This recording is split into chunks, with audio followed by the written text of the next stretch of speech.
Can you do that one more time? I can't get enough of your love, baby. Beautiful. That's going to be the intro. Okay. Oh. Warning, this podcast contains violence, sexuality, gore, and other horrible and disturbing things. Listener discretion is advised.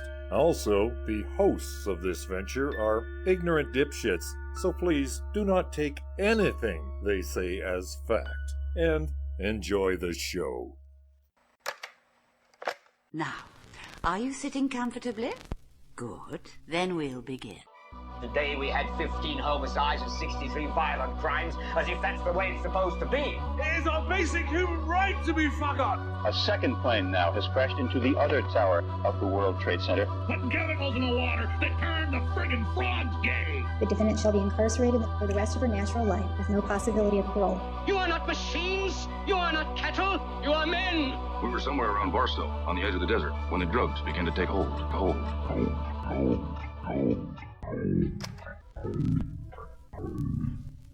Occultae Veritatis. Alrighty, welcome to Occultae Veritatis podcast. I'm Ood Gallifrey. That's Murray. Richard Bigley. And in studio with us, special guest, Arthur Tallis. So today I'm talking about a case that's both very simple but very insidiously complicated. It sounds like a simple event that happened, but there's a lot of small parts that are often told wrong and false information that's often passed forward. And there's just fake news. Yeah. And there's just enough controversy that you're not 100% sure what happened at the end. You're pretty sure, but you're not 100% sure. But before we dive into that twisty mystery, let's have a little bit of poison. So, what's your poison?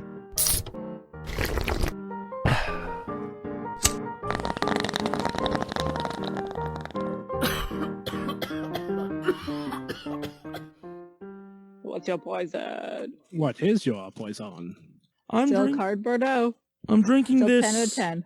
I'm drinking this apparently cannabis-flavored vodka. I don't really taste the cannabis, but the vodka seems to work.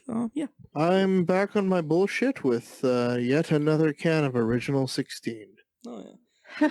Back on your bullshit. It's an old classic. I am drinking a bag of Sun Chips Multigrains Harvest Cheddar de Champagne. Yeah. Drinking? Why not? Okay. Yeah. Can't tell me what to do. We have a very good blender, so we could liquefy that pretty good. We have a very good blender. Yes. Gross. Like I said, the blender opens up all kinds of possibilities. Cupcakes were just a beginning. Yeah.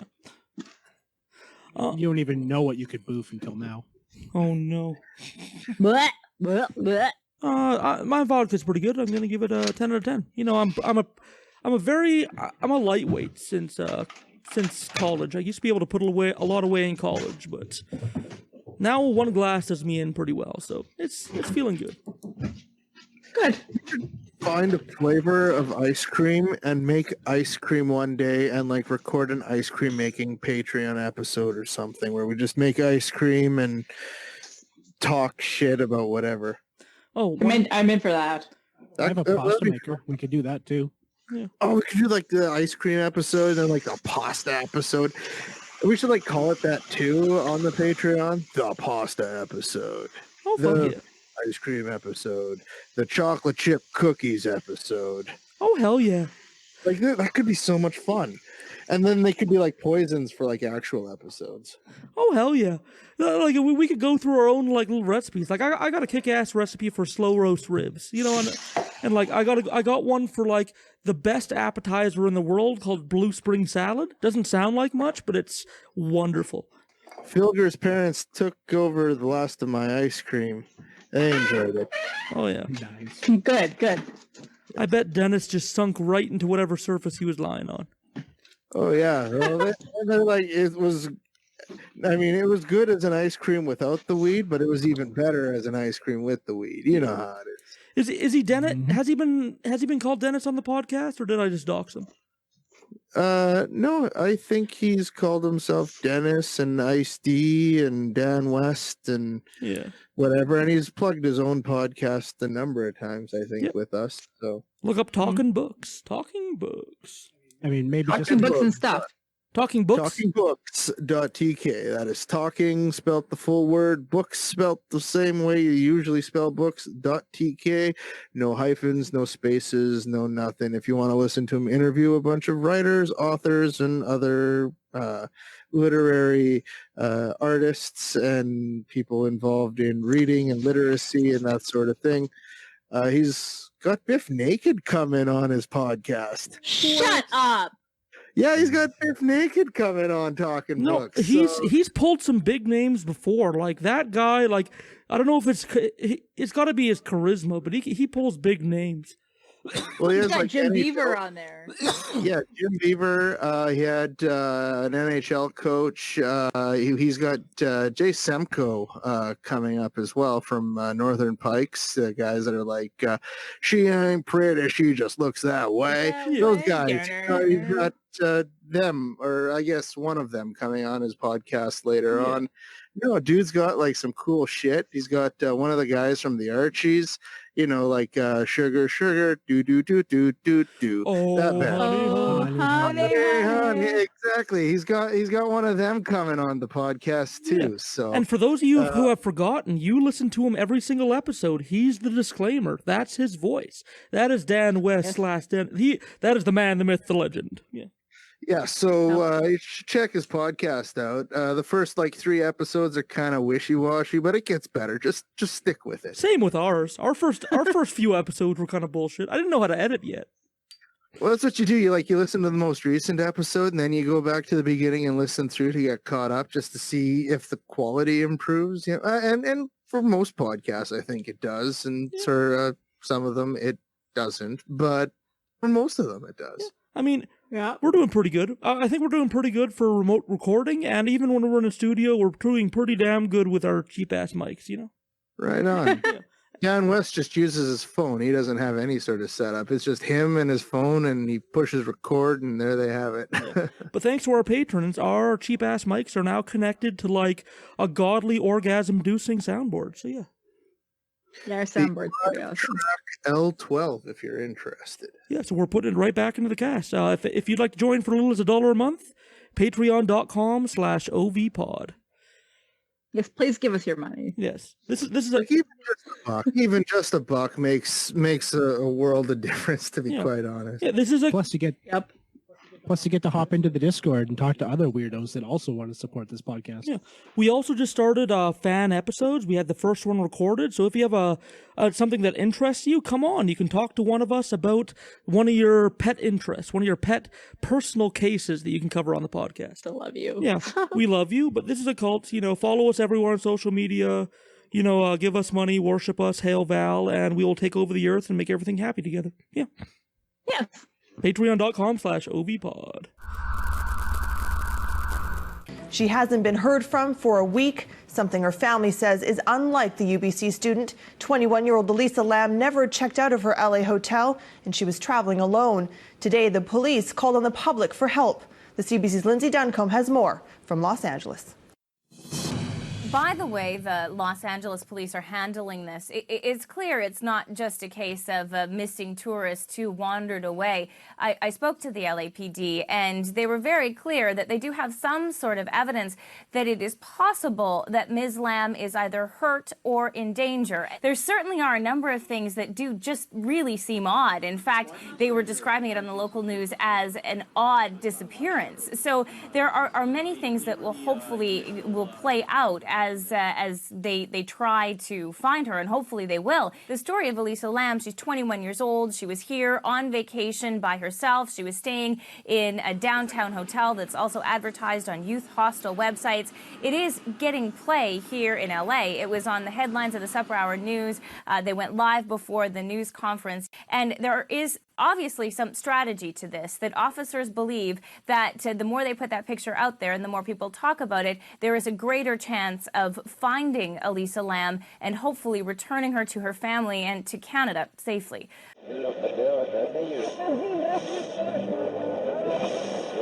So the setting. So this is Elisa Lam and her death at the Cecil Hotel in 2013.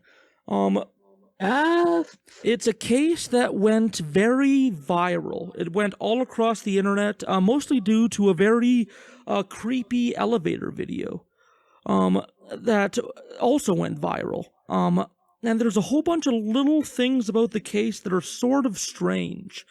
Actually, before we begin here, if you could look up Elisa Lam elevator original video and watch that.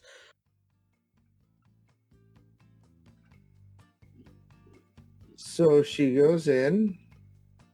And she's kind of peeking around. She's like peeking around, yeah. The door is certainly open for a good time. Now she like hides herself by the panels. She gets out. I don't know where we all are. She's just kind of standing in the door. Peeks around again, hops out. Why the fuck isn't that door closing? Like elevator doors are... Yeah. She just moves out of frame. Like I'm a little bit ahead of you. Like it almost looks like she's waiting for someone. But why is that door always so open? Like elevator doors close super fucking... Why is this one open so long? Okay, she's pushing the buttons now. Mm-hmm. Now, is the one you're watching like real-time speed or is it sped up? Well, I used the link that you sent, so it's the exact same video. Yeah. Okay. It looks real time, like she's walking at a normal human pace, I would think. So she's like waving her hands around somewhere. And her hands look weird and creepy. Yeah, and even like the way she steps out and she had taken like side steps to herself and then back and then forward, like, you know, I've seen people do this, but usually when they're high on something. Yeah. Strange, eh? And she... Okay, so... She seems to go in between, like, playful and timid. Yeah, and then I think she's gone at about that 2-minute mark and doesn't come back. It's just opening and closing. Yeah. So I'll post... Now the door just closed, so it's like, what? That's weird. Yeah, she pressed all those buttons, and now the elevator's just visiting those floors. Ladies and gentlemen, that's the last time Elisa Lam was seen alive. On that video there, when she left, she exited the elevator and turned left. That was the last time. So, the setting. So, this happened at the Cecil Hotel. So, Cecil Hotel opened in 1927, 600 rooms, 15 floors high.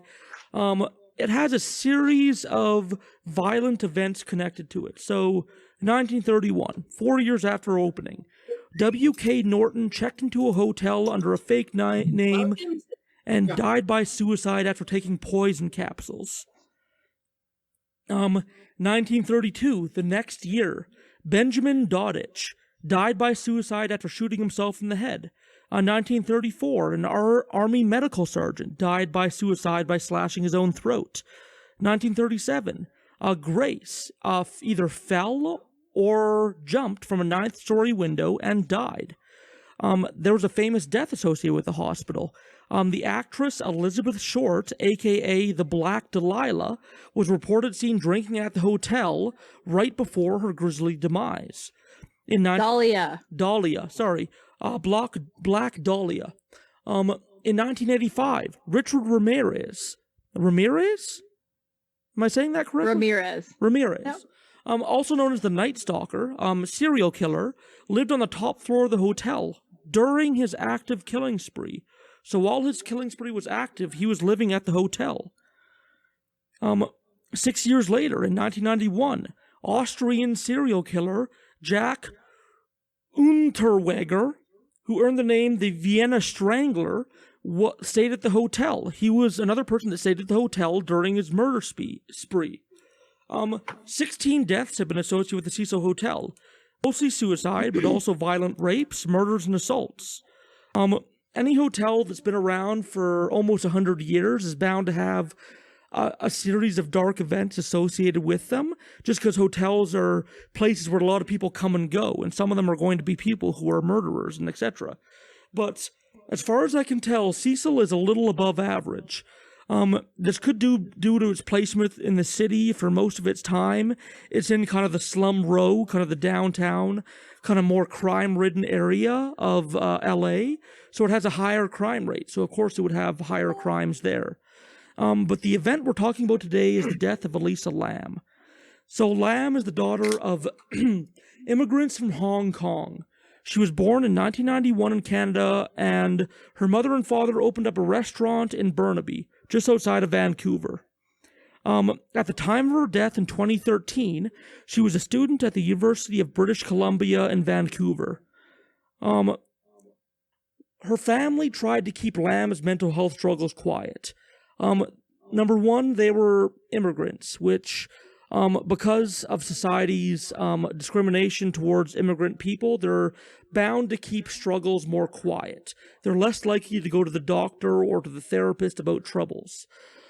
They would later say that she had no history of suicidal attempts or suicidal ideations, but it's very hard to know what's going on in the head of a person.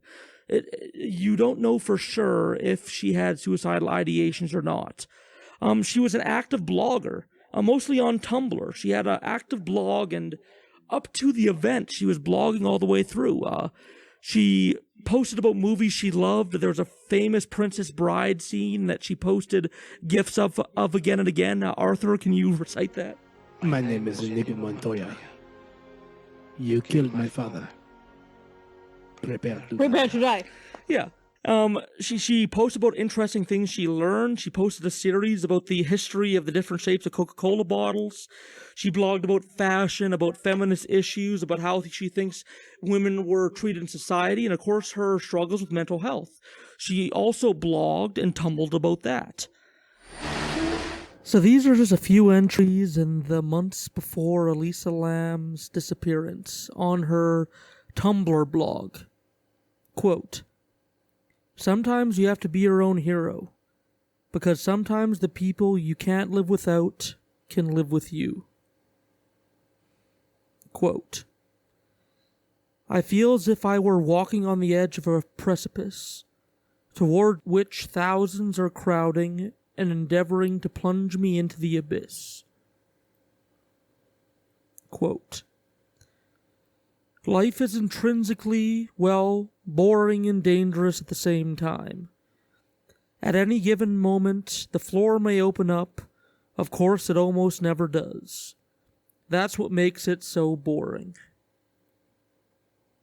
Quote, "I can almost understand why people leap from bridges." Quote, "I must learn to love the fool in me, the one who feels too much, talks too much, takes too many chances, wins sometimes and loses often, lacks self-control, loves and hates, hurts and gets hurt, promises and breaks promises, laughs and cries. It alone protects me against that utterly self-controlled, masterful tyrant whom I also harbor, and who would rob me of my human aliveness, humility, and dignity, but for my fool." Quote, "Introverts, in contrast, may have strong social skills and enjoy parties and business meetings, but after a while they wish they were home in their pajamas. They prefer to devote their social energies to close friends, colleagues, and family. They listen more than they talk, think before they speak, and often feel as if they express themselves better in writing than in conversation. They tend to dislike conflict. Many have horror of small talk, but enjoy deep discussions." Quote, "I wish I could put part of my brain into a taped shut box and shove it to the back of my closet for the night." Quote, "I have never felt the urge to jump off a bridge, but but there are times I have wanted to jump out of my life, out of my skin. Quote, I don't think people love me. They love versions of me I have spun for them, versions of me they have construed in their minds, the easy versions of me, the easy parts of me to love. Who's going to love the girl that can't stop crying, the girl that hurts herself, the girl that is losing control, the girl that is so sad she can't get out of bed, the girl that keeps pushing everyone away? Who's going to love the monster in me? Who's going to love me now? I'm sure some of you out there with mental illnesses or just suffer from negative self-talk and low self-esteem, you recognize some of these feelings that she's expressing, these insecurities and fears. She had the same struggles as many. All right, back to the episode. Prior to her trip to California, Lam had been struggling with mental health issues, being diagnosed with bipolar disorder and depression. At the time of her death, Lam was on 4 separate medications to help with her conditions. Dextrin, stimulant prescribed for ADHD and narcolepsy, Lamitol, an anticonvulsant and mood stabilizer, Seroquel, an antipsychotic prescribed for schizophrenia and bipolar, Effexor, an SNRI antidepressant, and Wellbutrin, a typical antidepressant prescribed for depression and for quitting smoking. I had that. Yeah. I was on Effexor for nearly 2 years. These are medication. Yeah, I'm very familiar with Effexor. Yeah, so it's weird seeing like medications you're familiar with, kind of like in, I guess, and this is what was in her blood when eventually she was found. Now, we don't know if she was prescribed these drugs from a one-time clinic visit, or if she was prescribed them under the advice of her family doctor, or through rigorous trial and error with a therapist. We don't know whether the level of mental health care she was receiving was enough, and if it was enough to help her. We know that she was on all these medications, but we don't know if they were right for her and adequate. So it's very hard to judge kind of like what could be happening, but from what we can tell about her family's court case and what her family has said about her, she has the bipolar disorder, which she suffered from. And her bipolar disorder had severe manic episodes.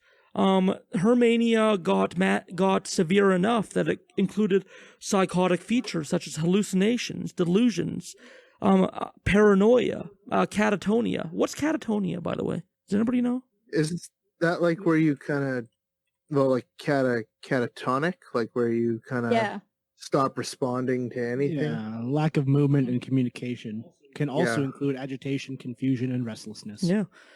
And like not to make this story like super like personal about me, but like I have bipolar. Like just over a year ago, I had a manic episode that lasted for days. I was convinced the police were trashing my apartment looking for hidden drugs that I didn't have. All the drugs I had were legal. Yet, like, I thought these police were breaking in and trying to, like, trash my apartment to search for illegal drugs. Like, during my mania episode, I was so delusional and out of it that I was making things up that weren't there. Like Sage, you kind of saw me in that state. Like, I was a bit different, right? Yeah, you are. Yeah, we helped you out. Yeah. I think. Yeah. Oh, yeah. And like I said from the beginning, this podcast is hosted by people with their own struggles. So, like, you know, we're real life people that have our own struggles and all that stuff. So her trip to California. Yeah, so I guess the point about that is just like how severe like manic episodes can get, and this is something that Lam suffered from. So her trip to California was in January 2013. She was 21 years old and she wanted to hit up the West Coast, traveling from LA to Santa Cruz to San Francisco. During the first leg of her trip from San Diego to LA, she was constantly posting on social media, blogging, and keeping in contact with family and friends. She went to San Diego, she went to the zoo there, she seemed to enjoy herself. At this point, she lost not one phone, but two during this trip. She lost her own phone, and then she borrowed a BlackBerry from a friend, and she posted on her Tumblr that she lost that phone as well, and had to get a third phone. So she's kind of starting to lose stuff. You can start to see that, like, maybe she's just forgetful. Maybe she loses stuff, like, all the time. Like, we don't really know, like, her personal details. But maybe this is a sign that her thinking is starting to become disorganized. Again, this is assumptions I'm making. I'm not a mental health expert. And she also tags about possibly meeting up with people in LA. On her blog, she says, suggestions and meetups highly appreciated. So she was blogging about any suggestions for where I should go, or if you want to meet up with me in LA, let's set that up. So she arrives in LA and meets a couple people there. They book a room in the Cecil Hotel on January 26, 2013. At that time, the Cecil Hotel had this policy that you can share a hotel room with multiple strangers, kind of like a hostel, for a way reduced rate. It was popular among travelers because it was cheap. But shortly after signing into that hotel room, January 26th, that same day, she was forced out of the hotel room when those guests complained about her. We don't know what they said. Her lawyers know, her family's lawyers know, the hotel knows, the police know, but it hasn't been released to the public what this was. The lawyers in the case will only say that it was a quote-unquote certain odd behavior. But that quote-unquote certain odd behavior was enough to have these other people in the hostel, like, ask them to leave. Richard, as somebody who has stayed in hostels, how fucking weird would somebody have to get before you would complain to the staff and say, hey, can you get this guy to leave our room? I don't know. I've not... Okay, no, that's not quite right. I mean, when I stayed in a hostel in Berlin, it wasn't... it was with sort of a guy I sort of kind of knew-ish. He wasn't weird. We drank a whole lot, and it was great. And in Berlin, everybody kind of just drinks a whole lot, and nobody really gets weird or whatever, because it's just sort of the way it is when you stay in a hostel in Berlin. Hostel in Toronto. We were in one in Chinatown. It was me and Filger, and then there was like a third guy who was part of the Israeli army, and he was all right. So like I've never really like experienced a really weird hostel situation, but I don't know. I have a pretty good tolerance of most people, and usually if you're in the hostel, you're staying, you know, like you don't, if you're in a hostel, you're not there because you want to stay and get pampered in a hostel. Yeah. You're there because you need a roof and four walls, maybe some food if that's a service that's available. It's like a place to lay your head when you're not doing other shit, right? Yeah, because you're away, and if some guy's weird or whatever, you're never gonna know because you're not with them for the for a broadest chunk of time. You're not anywhere near them. So. And I think the type of people who would stay in a hostel are people that would probably also be pretty tolerant. It seems like intolerant people wouldn't stay in hostels for very long. So, like, Lam did something, a certain odd behavior, enough to ask for their roommates in this hostel to ask to leave. So she gets her own hotel room on a different floor. This is the end of January 26th. January 31st, she is reported missing. This is the first day that she hasn't called her parents. She's called her parents every day. She's lost 2 phones. And she's called her parents every day the leg of this trip. She suddenly stops calling, so her parents fly down to help with search and rescue efforts. Yet, after weeks of searching, no evidence is found, and they are unable to locate her or get any leads.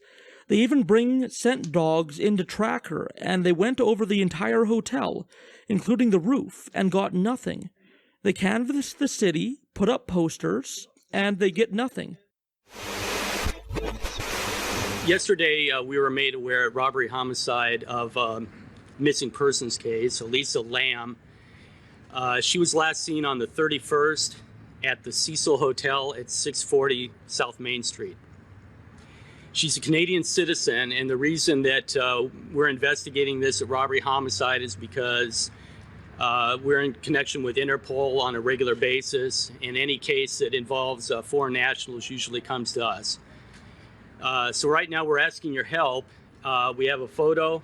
Parents are here. They've flown down from Vancouver, and we're seeking to get this photo out so we can find Elisa.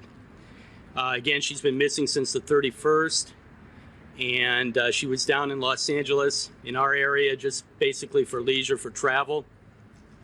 And we're continuing the investigation now, and we're looking for your help. So with that, that's pretty much all I have as far as details on the case. If you have any questions, I can entertain them now. Your news release that got us here said that she vanished under somewhat suspicious circumstances. So what can you say about that? She was in contact with her parents daily, her family, up until the 31st. So it's been 6 days now. And as far as suspicious circumstances, nothing other than that, but there's been no communication at all. And that's worried us and worried the family, so we're proceeding with the investigation on that. Was she traveling by herself? What's that? Was she traveling by herself? Yes, she was. And in a place like that, did anybody see her, talk to her, warn her who she was? The last people to see her were the staff at the hotel, and that's it. She was actually staying in the youth hospital side of the hotel, stay on Main section. She's at 640 South Main, the Cecil. I don't know anything about a hostel there, but she was staying at that hotel. And she never checked out. That's correct.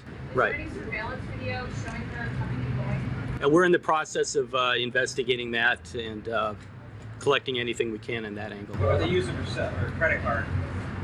We're investigating everything, and that including that. Has anything popped up?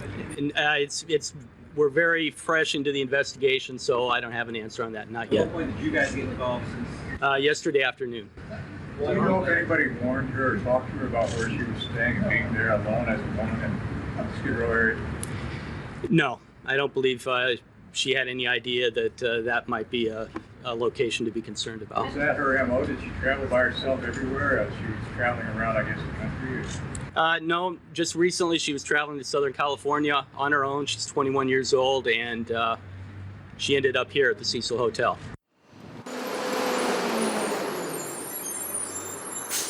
Well, this area right here is the middle of downtown, and it's like very, very close to the Skid Row area. You know, where very bad things happen over here close by.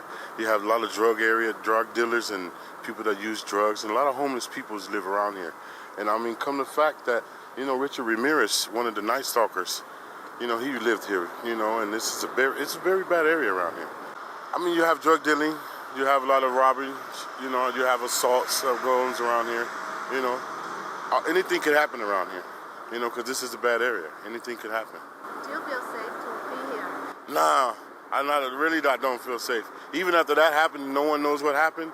It very scares me, and I'm a big guy, so it scares me to be around here. We didn't know it's a dodgy area. We had no idea.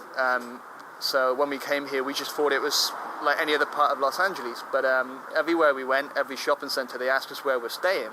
And when we said we're staying here, they were shocked. They said, "Why are you staying there? Don't go out at night." A lead comes forward when the hotel presents two pieces of evidence, one that's never been released to the public and one that has. The one that was never released to the public is two tall men. The police detective that was interviewed, that's all he said. Two tall men walked into the Cecil Hotel lobby carrying a shoebox-sized box. They give it to Lam. They then leave the hotel, go all the way out the front door. She then gets into her elevator and goes back up to her room. So that's the one that was never released to the public. The one that was released to the public is the video that I showed you guys just before the episode. So just to go through this surveillance tape step by step, just to get all the details. So 0 to 5 seconds, elevator open, Lam walks in. At 9 seconds, she presses all the buttons on the middle row, including an elevator hold button. Was she disoriented, confused? Why is it she pressed all of them in the middle row? She needed to get very close to the buttons to press them. Lam is a person that wore glasses. She had a pretty hefty prescription by the description of her lawyers and her parents. It appears that her glasses were missing and she needed to get very close to them to see. At 11 to 19 seconds, she suddenly stands at the back of the elevator. In this time, her body language is still relaxed, playful. It's not stressed. And of course, this is all my interpretation. I'm not an expert in anything. 20 seconds in, she darts her head out of the elevator for a quick look to the right. Almost like you were playing paintball and you were peeking out just long enough before ducking back in, trying to get people like in your line of sight. When you look at the floor plan of the floor she was on, she's looking directly at 3 doors. One of them is a supply closet, like an area that maids and maintenance people keep their equipment. There's also 2 bathroom doors, a men's bathroom and a women's bathroom. Beside them is a short hallway that leads to a bank of rooms. So when she was looking right, she could have been looking at somebody in one of the bathrooms, or coming out of the bathrooms, or coming down the hallway, or something with a supply closet. She then stands in the front corner of the elevator, kind of like in the corner in between the control panel and the right wall, as if she's trying to hide from someone trying to look into the elevator. Her hands are suddenly together in front of her. She's making herself much smaller. She looks more anxious. Again, my interpretation. It could be just her mannerisms. Maybe she's not anxious at all. 30 to 40 seconds. She slowly peeks out and takes 2 big, confident steps into the hallway. She looks both to the left and to the right, and eventually stands right in the hallway. To the left of the hallway is a short hallway that leads to a block of rooms. At 40 seconds, she appears to do like a little jump and stomp. This almost again appears playful, like I play with my cats this way, where I stomp quickly on the ground to see if I can get them to attack my foot or something. It's almost like that level. At 43 to 50 seconds, she steps to the left, back to the right, and kind of like this robotic move where her feet are it's almost like drill movements in the military. She steps back into the elevator, back out, and then leans against the wall next to the elevator door. Once she leans against the wall next to the elevator door, she again relaxes. She puts her hands in she puts her fingers through her hair, and she runs her fingers through her hair, and she kind of grips her head. Now, I've seen this happen in 2 scenarios, actually 3 scenarios. Sometimes people do this just because they're bored and they have busy hands and they play with their own hair. Some people wring their own hair when they're stressed.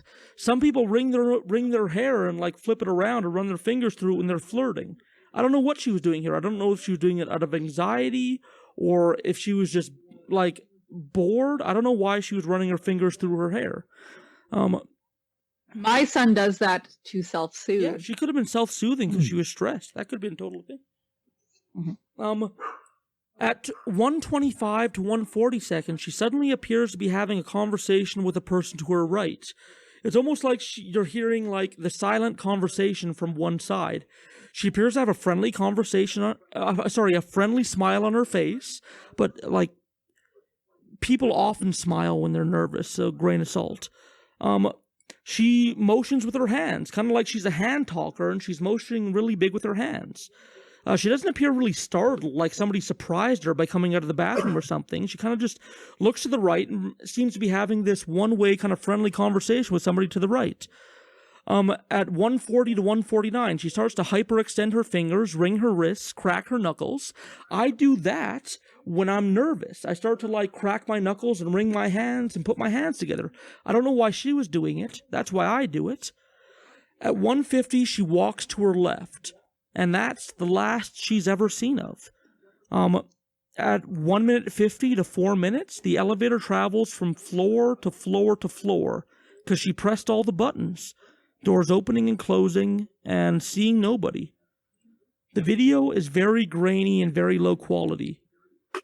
You can't tell really what the emotions on her face are because it's too grainy. You don't know if she's trying to play hide and seek with somebody. You don't know if she's playfully flirting. You don't know if she's just having playful fun. You don't know if she's like scared and nervous and hiding from somebody. Her behavior seems almost contradictory. Well, and you're looking at it from like the back, like the camera is kind of positioned in the back corner of the elevator car, and she's looking forward towards the door. So like you for most of it, you won't be able to see her face. And the thing is, like, there's videos of people touring the Cecil Hotel, like, just months after this occurred. Now, they could have installed the cameras after that, but, like, for a hotel that was as poor as the Cecil, already being, like, sued by people and investigated, I don't know if they would have the money to install new cameras, but right in the direction she was looking at the elevators, there was, like, a 360 camera implanted right there. Footage from that has never been released. Did they have it, not want to release it? Does the camera not work? Is the camera fake? Nobody knows. February 19th. So, again, she's been missing since the 31st of January, and the only sign anybody has seen of her is this video that came out, that the hotel released, and an announcement of a secret video that was never released of two men delivering a box to her in the hotel. February 19th. A maintenance worker was brought in to fix problems with the water pressure. Several guests in the hotel complained that the water pressure in the hotel was too low and that the water had a brackish black tinge to it and had a rotten smell and taste. The shower it's not coming out properly. The pressure was blocked pretty badly and the taps were the same. But there's a strange taste to the water. I mean, this is the first time we came to America, so we just assumed the water pressure was lower. And we just thought that's the way the water tastes here, maybe due to pollution or something. But obviously we found out why the water was that way. But they didn't tell us anything. We drank the water for 7 or 8 days. He went up to the roof of the hotel. He opened up one of the water towers on the top of the hotel and found the decomposing body of Lam floating in one of the water tanks. Water from the tap. Something the Cecil Hotel doesn't want you to see. Hotel resident Alvin Taylor helped us videotape it with a cell phone. Yeah, it smells chlorine. Chlorine. What the city is using to flush the hotel's entire water system after the gruesome discovery of a woman's body inside one of the rooftop tanks that may have been there for as long as 2.5 weeks. 4 tanks connect to the hotel's drinking supply, and during those weeks, hundreds of residents and hotel guests have been using it. Really turns my stomach. That's why a lot of people have left and went to another hotel. Just the thought of it for so long. The woman inside the tank, 21-year-old Elisa Lam. The tourist from Vancouver, Canada, arrived in Los Angeles on January 26th. But Katie Orphan says Lam didn't seem odd at all when they met. She was very outgoing, very lively, very friendly. Orphan is the manager of a bookstore around the corner from the hotel called The Last Bookstore, one of the last places Lam was seen by anyone, as she bought records and presents for her parents and sister. Talking about what book she was getting and whether or not what she was getting would be too heavy for her to carry around as she traveled or take home with her. That was January 31st. The young woman planned to see more of California, say police. Her parents flew down to Los Angeles to plead for the city to help find their daughter. Outside the family's restaurant near Vancouver, a memorial for a young life lost too soon in an unforgettable manner. It kind of feels like the beginning of a noir novel. Like this is the beginning of a Raymond Chandler story, and Philip Marlowe is going to figure out what happened. And unfortunately, this is real life. That is part 1 of The Death of Elisa Lam. We know her final resting place. Next episode, we're going to try and answer the question, how did she get there? And was anyone else involved? Alrighty, playing us out this episode is our very own Leon Filger and his cover of Brian Wilson by the Barenaked Ladies. That's right. He can not only talk, the boy can sing. See you in the after show. We drove downtown in the rain, 9:30 on a Tuesday night. just to check out the late night record shop. We'll call it impulsive, call it compulsive, we'll call it insane. When I'm surrounded, I just can't stop. It's a matter of instinct, it's a matter of conditioning, or a matter of fact. You can call me Pavlov's dog. Ring a bell and I'll salivate. Well, how'd you like that? Dr. Landy, tell me you're not just a pedagogue. 'Cause right now I'm lying in bed, just like Brian Wilson did. Oh, well, I'm lying in bed just like Brian Wilson did. Well, I'm lying here, just staring at the ceiling tiles, and I'm thinking about what's to think about. Just listening and re-listening to Smiley Smile, and I'm wondering if this is some kind of creative job, because I'm lying in bed just like Brian Wilson did. Well, I'm lying in bed just like Brian Wilson did. And if you wanna find me, I'll be out in the sandbox, just wondering where the hell all the love is gone. I'm playing my guitar and building castles in the sun, whoa, whoa, and singing fun, fun, fun. Lying in bed, just like Brian Wilson did. Well, I'm lying in bed, just like Brian Wilson did. I had a dream that I was 300 pounds, and though I was very heavy, I floated till I couldn't sail around. Well, I floated till I could now sail around. Oh, somebody help me, I couldn't sail around. Somebody help me, I couldn't sail around. Somebody help me, because I'm lying in bed just like Brian Wilson did. Well, I'm lying in bed just like Brian Wilson did. Drove downtown in the rain, 9:30 on a Tuesday night, just to check out the late night record shop, late night record shop. Call it impulsive, call it compulsive, or call it insane. 'Cause when I'm surrounded, I just can't stop.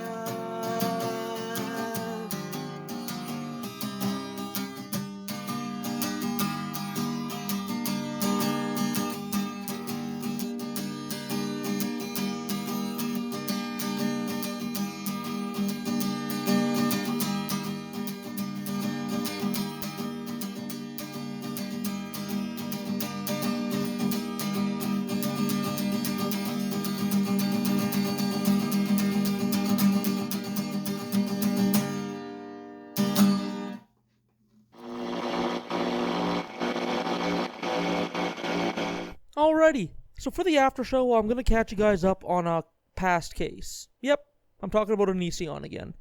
The recent developments aren't really progress, as I would define progress. As in, law enforcement getting closer to stopping this fellow from hurting further people. That would be the ideal outcome in this scenario, or somebody making sure that he can't hurt anybody else.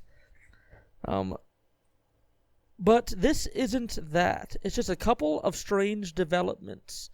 Number one, Chris Hansen, the fellow who has been arguably bringing the Onision story to a bit more mainstream audience, using his YouTube channel to interview victims as well as interview people who have been following the Onision story for years. Also, the same Chris Hansen that was in charge of To Catch a Predator, episode upcoming on that, he has sold the rights to the Onision story to Investigation Discovery. Now, when I say sold the rights, I don't know what that means. It's a quote of his from an article that he says he was in talks with Investigation Discovery to have the rights to the story. I haven't read whatever contract he has between him and Investigation Discovery. I don't know if it's simply a contract where he is hired to tell the story with Investigation Discovery. I don't know if it's that, plus legal backing to stop other people from telling that story. If it's scenario B, where he can legally stop other people from telling it, it puts a bit of a sour taste in my mouth. Now, here's the two sides of my mind. Investigation Discovery is a mainstream TV channel. I know that there's a lot of cord cutters out there, a lot of people who only stream, but there's a lot of people out there who still watch television, especially people in the older generation. And if Onision's story is brought to a television audience and it's signal boosted past YouTube, there might be a chance that the public pressure may thrust certain organizations to ramp up investigations, take things more seriously, etc., etc. Public pressure has a certain value. Now, maybe that's happening in the background already. Maybe the FBI is doing all they can and they haven't found anything to convict Onision on. But maybe they need a little public pressure to do the next thing, and maybe this could be good. But on the other hand, these people who've been following the Onision story for years on YouTube, they have pretty much spilled their guts to Chris Hansen through his interviews and live streams. They have given him everything they've spent years researching and keeping track of, and Chris Hansen has wrapped it in a bow and handed it off to a television network. It seems like there's some labor that may not get rewarded there. And somebody who is already wealthy, already, a television star, has kind of used the labor of a YouTube community to generate some income from him. I don't know. Strange issue. I'm not sure what I think about it. I'm waiting for more details to come out about what exactly his contract with Investigation Discovery is. The other thing that has happened is Onision now has an OnlyFans account.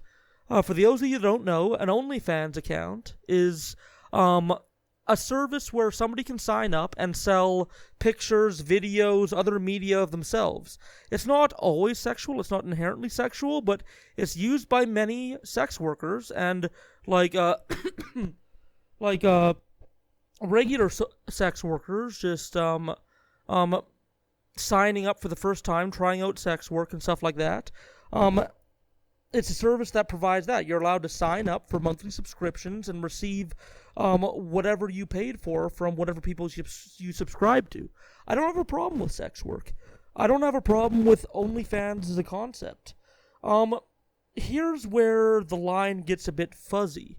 Onision has a mostly child audience. Like, when you look at his YouTube demographics, most of his audience skews below 18. Those are the people who are usually continuously watching him. And he's using his YouTube channel to kind of like tongue-in-cheek advertise his OnlyFans to his mostly child audience. Now, this is some, again, very Onision, gray area shit.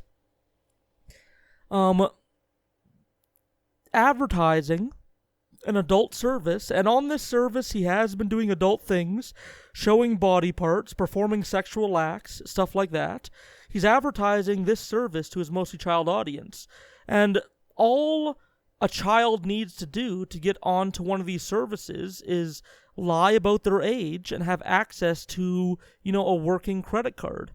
I just don't think it's a responsible thing to do, and I don't know about advertising laws. I'm not an expert in them. I'm not well versed in them at all, but it seems like in a just world there'd be some kind of rule against advertising adult material to a mostly child audience. Yeah, so that's my thoughts on that. Again, I can't stop watching the dude, so I'm going to keep you updated on the Onision story, in after shows and stuff like that. So that's what I've been keeping up with so far. For Occultae Veritatis, I'm Ood Gallifrey. You know what? eat some cheese. You know you want to. Have a good night.